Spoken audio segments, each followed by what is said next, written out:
Et parce que c'est noir sur la table, on dirait presque une rose. Mais je ne vois rien, disais-tu.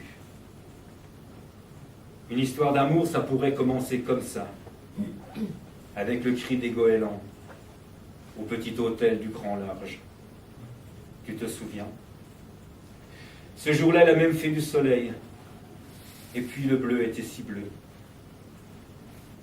Une histoire d'amour, ça pourrait aussi comme ça ne jamais finir.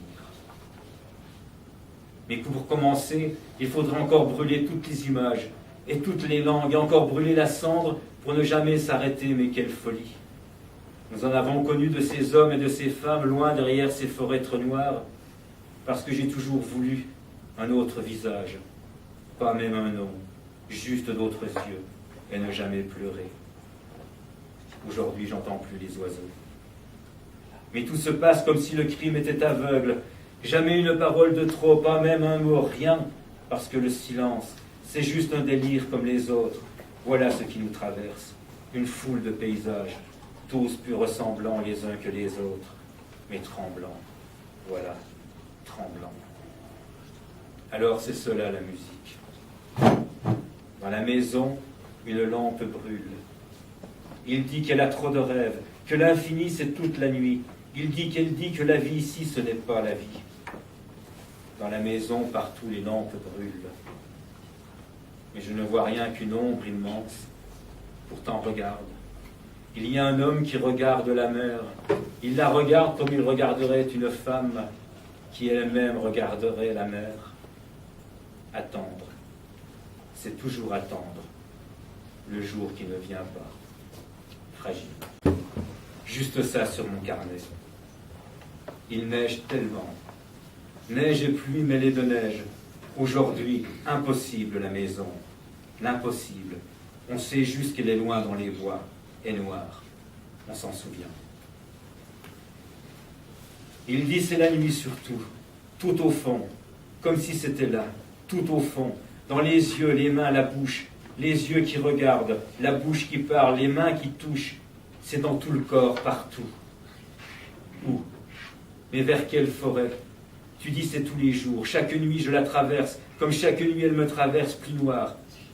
Tellement tu dis c'est au-delà, comme au-delà du Rhin, des yeux, vers quelle forêt? De plus en plus, toute la place, elle tient toute la place, au-delà de tout, comme de rien. Il dit je marcherai, je vais marcher longtemps, à la bifurcation au bout du chemin c'est là. Tout est presque rien, et derrière, mais loin derrière, il y a la mer, et la mer encore plus loin.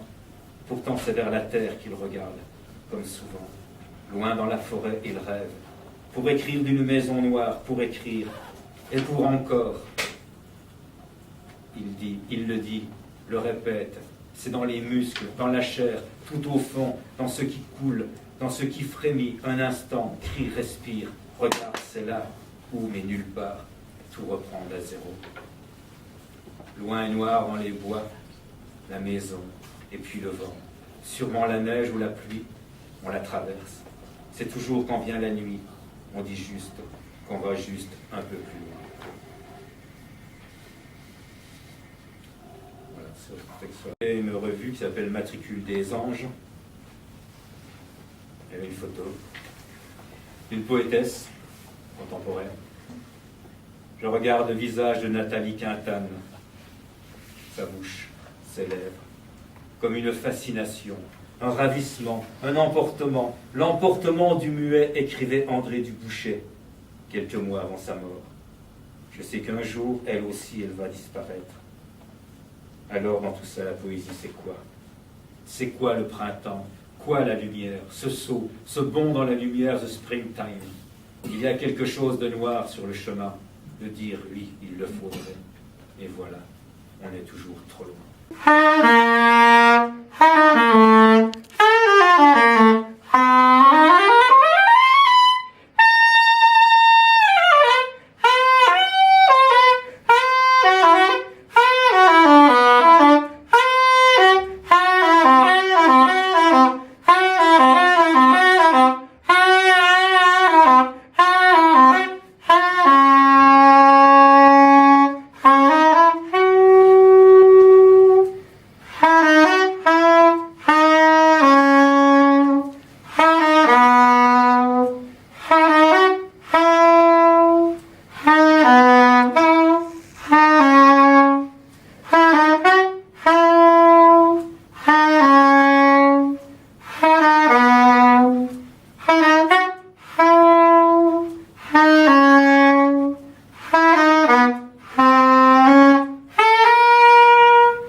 toi, Gilbert.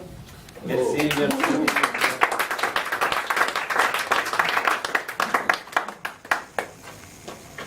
Alors voilà, je vais commencer avec un tout petit clin d'œil, un petit texte, enfin, en forme de haïku, que j'ai écrit ce matin, quoique je l'avais dans la tête depuis un petit moment. Et je pensais à Claude Billon qui, samedi, c'était le 19 mars, à Saint-Joseph, Le jour du mariage des oiseaux et des drôles de poètes, les drôles d'oiseaux. Donc ce matin je suis allé marcher, je m'entraînais entre guillemets. Donc je faisais une séance de vitesse ce matin, comme ça, parce que je fais plus de compétition, mais encore je travaillais à la vitesse, je faisais des sprints comme ça. Et puis c'est dans la forêt, j'entendais les oiseaux, et les oiseaux, on a l'impression qu'ils nous parlent, des fois on entend des sons, on entend des mots quand on les écoute comme ça.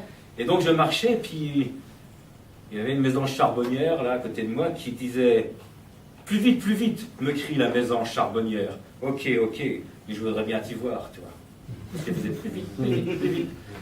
Et... un petit texte comme ça.